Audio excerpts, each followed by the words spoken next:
MWCNU Benjeng gelar sosialisasi hasil musyawarah kerja 1.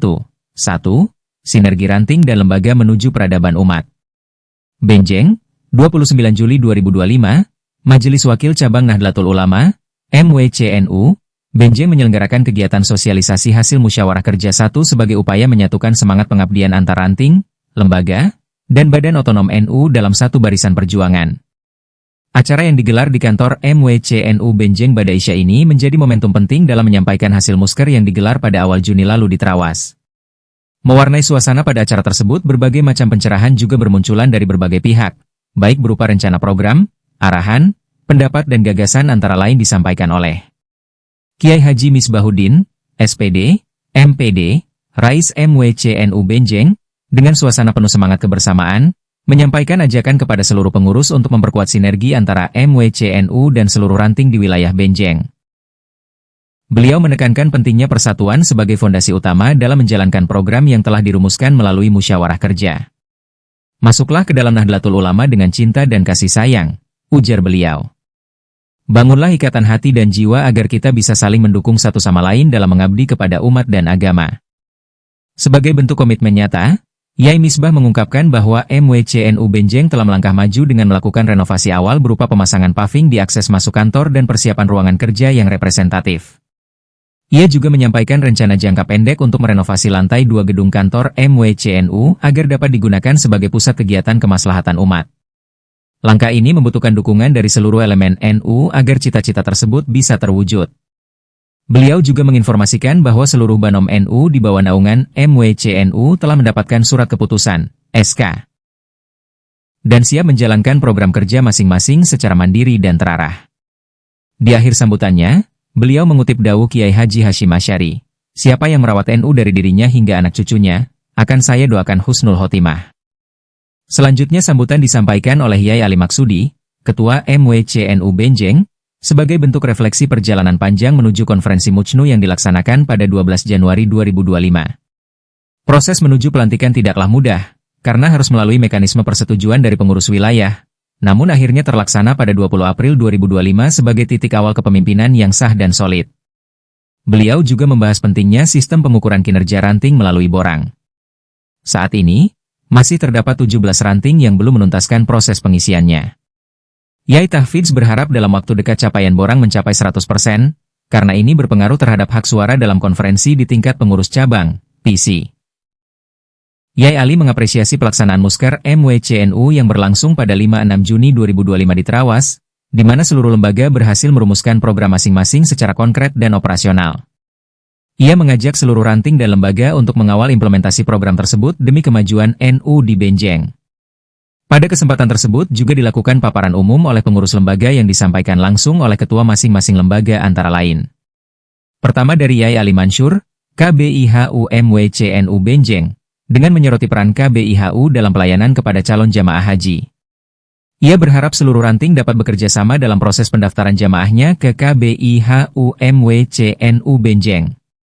Keuntungan yang ditawarkan antara lain bimbingan langsung dari Yai Rais Kiai Haji Misbah, serta kontribusi finansial kepada kas NU yang dapat digunakan untuk pembinaan dan kemaslahatan warga NU. Kedua disampaikan oleh Mamik, LKKNU. Dengan menjelaskan kerjasama antara LKKNU dengan Dinas Sosial dan PCNU dalam program bantuan sosial untuk anak yatim. Ia mengajak seluruh ranting untuk mendata dan mengajukan anak-anak yatim yang memenuhi kriteria, yakni maksimal berusia 17 tahun dan dilengkapi dokumen seperti kartu keluarga, KTP pengasuh, akta kelahiran, dan akta kematian orang tua. Program ini merupakan bentuk perhatian NU terhadap kesejahteraan generasi muda. Ketiga secara bergantian disampaikan oleh Yai Nurhomari, Yai Zainuri, LDNU, LTMNU, dengan masing-masing sebagai berikut. Yai Nurhomari menegaskan bahwa LTMNU siap mendampingi masjid dan musala dalam pengajuan SIMAS, serta memfasilitasi pelatihan dan peningkatan mutu manajemen masjid. Ini bertujuan untuk menjadikan masjid sebagai pusat spiritual dan sosial yang profesional. Sementara itu, Yai Zainuri menyampaikan bahwa kegiatan Lailatul Ijtima akan digelar secara bergilir di ranting-ranting sesuai urutan yang telah disepakati. Untuk kebutuhan konsumsi, disepakati sistem iuran Rp100.000 per ranting dalam setiap kegiatan sebagai wujud tanggung jawab bersama. Keempat paparan dari Lutfi Hambali Abdillah, LWPNU, yang membahas pentingnya tata kelola aset NU, khususnya tanah wakaf. Ia menyampaikan bahwa dalam waktu dekat akan dilakukan sosialisasi pendataan wakaf yang berbasis digital. LWPNU akan membentuk tim kader relawan khusus yang bertugas melakukan pendataan dan menyediakan layanan call center. Upaya ini sekaligus membantu proses sertifikasi wakaf agar legalitas dan manfaatnya dapat dirasakan oleh warga NU secara luas. Kelima disampaikan Abah Yamin, KSPPSNU Benjeng, dengan menghimbau agar seluruh Banom dan Ranting bergabung sebagai anggota KSPPSNU Benjeng, koperasi resmi milik warga Nahdlin. KSPPSNU siap memberikan berbagai layanan kebutuhan ekonomi umat, mulai dari simpan pinjam, pembiayaan syariah, hingga pembinaan usaha mikro, sebagai bagian dari penguatan ekonomi berbasis ke-NU-an. Adapun paparan ke-6 disampaikan oleh Ketua Lazisnu Benjeng Habib Afifuddin dengan poin Lazisnu memperkenalkan program pengumpulan dan penyaluran infak sedekah melalui gerakan S3, Sedino Sewu, yang dapat diikuti seluruh warga NU.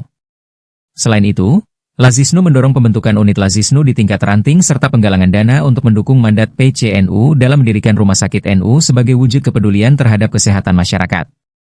Sementara paparan ke-7 disampaikan oleh Sulaiman, Les Bumi. Yang menjelaskan sebagai pengurus Les Bumi, Sulaiman memaparkan inisiatif pelestarian budaya santri Nusantara melalui berbagai bentuk kesenian dan ekspresi lokal dengan banyak merangkul semua pihak. Ia juga memperkenalkan peluncuran sarana publikasi digital yakni IP Nusantara Media sebagai saluran informasi dan edukasi berbasis budaya yang dijadikan alat syiar yang digagas oleh Majelis Alumni IPNU dan Forum Alumni IPPNU Benjeng. Yang kesemuanya itu sebagai bentuk wujud berkhidmat kepada NU yang tentunya di dalamnya adalah untuk kemajuan MWCNU Benjeng secara keseluruhan. Ia juga berkomitmen dengan bahasa sederhana, nek ga iso ngewangio ga bakalan ngeriwuki. Jadi bisa disimpulkan konsolidasi, komitmen, dan kolaborasi ini memperkuat komitmen seluruh pengurus NU Benjeng untuk berkhidmat secara profesional, terstruktur, dan merangkul seluruh komponen yang ada di lingkungan Nahdlatul Ulama. Dengan semangat, merawat jagat, membangun peradaban, NU Benjeng siap melangkah maju menjemput kemaslahatan umat. Jajaran pengurus Takfidiyah Nahdlatul Ulama MWCNU Benjeng yang saya hormati dan hadirin semua yang berbahagia. Langsung saja, ini karena mungkin sebelum ini adalah hal baru, sehingga amanah yang diberikan kepada kami itu tidak bisa langsung karena butuh pendekatan.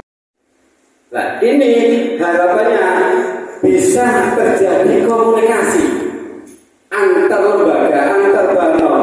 Kemarin terbentuknya Majelis Alumni IPNU itu adalah bagian dari upaya merangkul komponen-komponen NU yang tidak tergabung dalam struktural yang ada ini.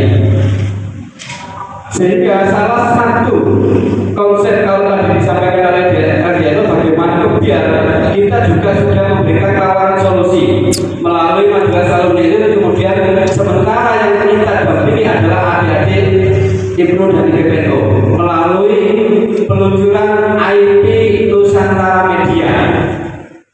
Nah, ini harapannya bisa terjadi komunikasi antar lembaga, antar banon, seluruh jajaran. Jika jangan sampai ketika ada kelompok-kelompok itu menjadi satu persaingan, dianggap kelompok-kelompok yang tidak mendukung program ini. Jadi Majelis Alumni dan IP Nusantara itu adalah bagaimana kita support sesuai dengan jalur yang kita miliki.